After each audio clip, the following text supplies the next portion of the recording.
કેમ છો મારા વાલા મિત્રો? હું છું પ્રતીક પંચાલ, તમારી સમક્ષ ફરીથી હાજર થયો છું.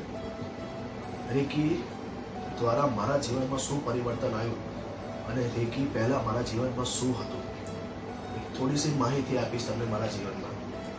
જ્યારે રેકી નહોતો શીખ્યો, જ્યારે રેકી મારા લાઈફનો કોઈ પાર્ટ નહોતો અને મને મારી જાત ઉપર જ કોન્ફિડન્સ હતો. હું શું કરીશ, ક્યાં જઈશ, કઈ જગ્યાએ શું કરીશ અને હું મારું ફ્યુચર કેવી રીતના બનાવીશ, અને હું એવો કોઈ કોન્ફિડન્સ જ નહોતો. મને કાંઈ ખબર નથી પડતી કે મારા જીવનમાં સાચું શું છે અને ખોટું શું છે, અને હું કોઈ ડિસિઝન નહોતો લઈ શકતો.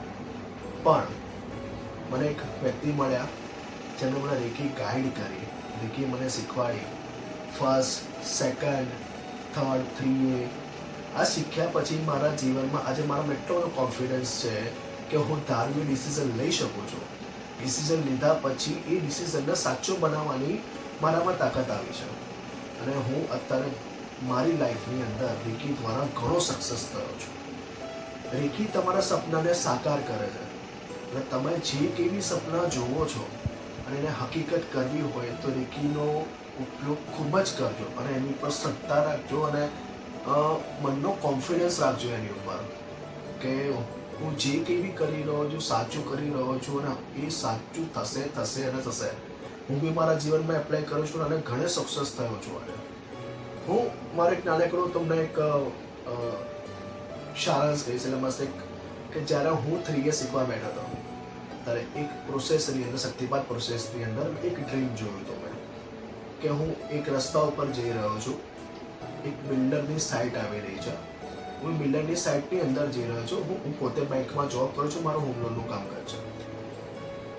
એક બિલ્ડર સાથે હું બેઠો છું, ચા પીઉં છું. બિલ્ડર સાથે મારો ધંધો, બિઝનેસને ટાઈ અપ કરું છું મારી બેંક સાથે. એ મેં ખાલી શક્તિપાત એક નાનકડું મેં મારું ડ્રીમ જોયેલું. બટ એ બિલ્ડર સાથે બેસવું અને એની એપોઇન્ટમેન્ટ લેવી એ કોઈ નાની વસ્તુ નથી. એ મેં વસ્તુ શક્તિપાતમાં જોયેલી.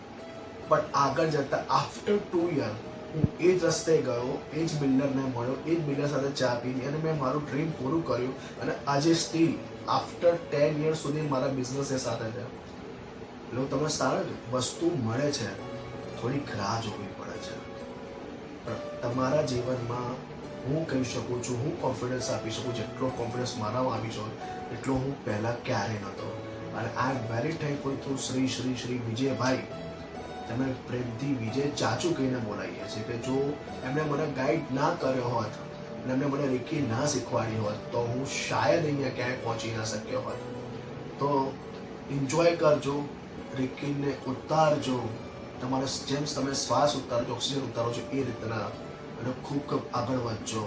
હા, ક્યારેય રેકી દ્વારા ખરાબ કામ કરવાની કોઈ કોશિશ ના કરતા, કારણ કે એમાં રેકી કામ નથી કરતી. આ છે મારા ફસ્તો. જય શ્રી કૃષ્ણ.